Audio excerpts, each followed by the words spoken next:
Joining us in the studio in Sydney on Static this evening, it is fantastic to welcome in Elias and Johan from Iceage. Hi. Thank you. Thanks for having us. I will say the noise that Elias is going to give us all through the radio talk is a fan. I'll keep it at a minimum. Apart from shopping, what else has been on the Iceage agenda since you've been in Sydney? Yeah, we've pretty much just been to bars so far. Right. And then Walking around a little we've bit. been jet lagged. I'm glad to hear that Iceage are drinking their way through jet lag. It didn't work. It kind of worked for me, actually, yeah. I'm usually really bad, but, I'm bad at getting over a jet lag, but I'm getting on top of it now. Sydney's sort of the furthest you can come from Copenhagen before you start going back again, I think. I think perhaps Hawaii is the only place further away, yeah. What was it like when you guys started playing back at home? Was that sort of as far as you were thinking for Iceage, sort of getting shows in Copenhagen and playing together? Did you ever sort of imagine that Iceage would go a further distance, Elias? No, because we never really had any. Initially, we didn't really have any intentions with even starting a band or anything. We just had some gear lying around, so we just passed time with playing on it, and eventually some songs formed themselves almost, and we figured, okay, we have some songs, we should probably just try and see what playing a show is like. But eventually, we had enough songs for an album. Was that a healthy environment to start out in Copenhagen? Like, were there a lot of places to play, and when you decided you wanted to be a band, was it easy to book shows in? Yeah. Yeah, it was. We've also had, we've had people helping us with booking shows and whatnot, and also when we put out our first 7-inch and stuff, we actually had some people that were able to do that, because at least for me, just having the 7-inch in your hand, I think was for me weird. It legitimized being in a band, though. Yeah, but starting off, it was kind of hard because we didn't really fit very well into the already existing punk scene, and we didn't really want to fit in it, and so we kind of had to find a venue that would let us play as well, and the shows were very violent in the beginning, so each time we played at a venue, they probably wouldn't let us back. So were they violent on your behalves or the audience's behalf? The audience mostly. And why is that? Because you were playing in DIY venues and places that weren't. Well, maybe just because we had hooligan friends. Hooligans for fans. Yeah. Not football hooligans, but just mischiefs. But eventually, this warehouse in Copenhagen called Mayhem appeared, and we got a home base there. And that sort of helped you, I guess, to form more of an identity as a band. Yeah, and a community formed around that venue, you could say. You had to make your own, I guess. Yeah, exactly. Iceage obviously since then has taken you guys far afield. So how much have you, when you're 3 albums in now, how much do you think travel and your experiences have sort of built into the making of new records and what the band has ended up sounding like from what you began as? It's kind of hard to tell, but I'd say that touring is not a very inspiring living, and you can't create anything on tour. Well, at least I don't know. Our part. Yeah. So I think it's more inspiring in the sense that when you finally get home in an environment where you can create something, like you have so much tension built up from not being able to do that it comes out in bursts like that. Yeah, touring is too turbulent, and you don't have any headspace, so it's not very good for creating. I don't know. It seems for Iceage that for album number 3, Ploughing into the Field of Love is a deliberate decision to broaden your palette and I guess show off a few more experiences or things you've learned, Johan. I don't think it's deliberate, as it's not been. We haven't spoken about it. It's just I guess the way that things the turn that things took. So yes, we've broadened our instrumentation, and everything's become broadened, but it wasn't a deliberate decision to make this record be more broad. It was just natural. Well, I guess we were a bit annoyed with how compact the other records were, and we wanted to deliberately make more a space within the songs so you could make more interesting instrumentation, and there was more room for drama and such things. It seems that a lot of punk bands almost regress and they think that they need to do what they started out doing to keep their fan base, or almost deliberately downplay. A lot of people. I guess it makes sense in a way, because a lot of people just want the same thing. They want the same record again.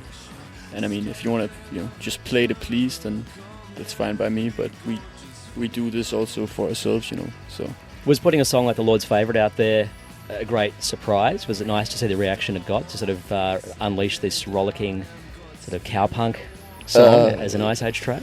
Yeah, it was. I mean, I guess we did deliberately put it out there first, just to kind of like.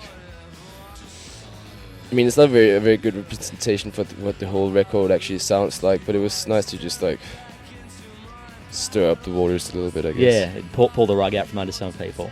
Because it almost seems like indebted to the time that Iceage might have spent in America or been exposed to more of those kind of bands, like, I don't know, be it the Gun Club or X or Icarus Line or any number of bands out of the States. Yeah, it wasn't really directly inspired by being in the stage. It was more just like finding out that we were writing a country song, and then figuring out that it was a good song, and then it was kind of like a play on American aesthetics, I guess, while still being a pretty genuine love song. It also seemed to inject a bit of humour into people's perceptions of Iceage as well, Elias. Like those lyrics about €100 wine sort of positions you almost as hip. It's that hip hop psychology of presenting yourself as players. Yeah, but I was drinking €100 wine at the time of writing. So it's accurate. Yeah. You guys must be aware that over the years, Iceage, a lot of people have wanted to peg Iceage as a brooding, serious band, and a lot of this record seems to splash much more colour about. I think we just got a bit better at communicating something a bit more refined through song, and there's nothing more pathetic than a band like ignoring the particular traits of their personalities just because they consciously want to be a gloomy band or something like that. Well, that's almost that same thing of dumbing it down again. Yeah. There's no jokes, but I mean, you can play around with imagery, and if you have a sense of humor, it should be in there somewhere. Mm-hmm. And Johan, I mean, even the playing on the record, you guys all learnt a lot more instruments over the 3 albums' time. A track like How Many's got that great plonking piano on it, which is almost reminiscent of Nick Cave or something. And then another song like Abundant Living's got those great sort of plucked strings on it. I don't know if we learned to play. I mean, the piano that's played on the record is mainly Elias playing the piano, but Elias is not a particularly brilliant piano player, but it sounds the way it does, and that suits us best. So, I mean, we didn't learn how to play any new instruments; we just played them anyway, I guess. Yeah, and that was that made sense, because if we had some piano player come and a really good piano player come from the outside and play, it would be too much of a contrast. It would be too much of a difference. So I guess that's why we chose to play most of the new instrumentation by ourselves, except for the trumpet, which is a friend. And how was it for you, Elias, getting a song like Against the Moon on the record, to have that chance to do this croonsome ballad? It wasn't really planned. The first time it ever happened that we wrote a song in the studio, but in the studio, which was located way up north in rural Sweden in a forest next to a very small village, the studio had the old hippie who moved up there way back in the 70s and lived up there and built a studio. He found this old 1800s pump organ, and when everybody was asleep, I'd often go down there because I was refining the lyrics and didn't sleep much at all. I'd go down and play that pump organ because I really liked the sound of it, and that song just kind of formed itself up there. It wasn't really the kind of song that I expected us to write, but I think it's a good song. In the end, it suited, the rest of the record very well. Mm-hmm. Yeah. So hopefully there'll be, more show tunes by album number 4. Power ballads, light as a loft songs. We'll see. Yeah. Well, it was great to get the pair of you finally in Sydney. I'm annoyed that it took 3 albums, but I'm glad that you're here. Oh, well, we're glad to be here. That's pretty far away, Well, you've done it once, the worst is over, and you now know you can just always drink yourself into submission when you get here, Elias. All right. We might have a listen to Simony off the Iceage album right now. It's great to... It's my least favourite song on the album. Oh, really? You want to pick a different one then? I don't want you to go away unhappy. One. Come on, what do you want to hear? Play Plowing into the field of love, maybe. Yeah. All right, easy, done. Thanks for the programming. Thanks for the chat, you guys. This is Iceage now on Static.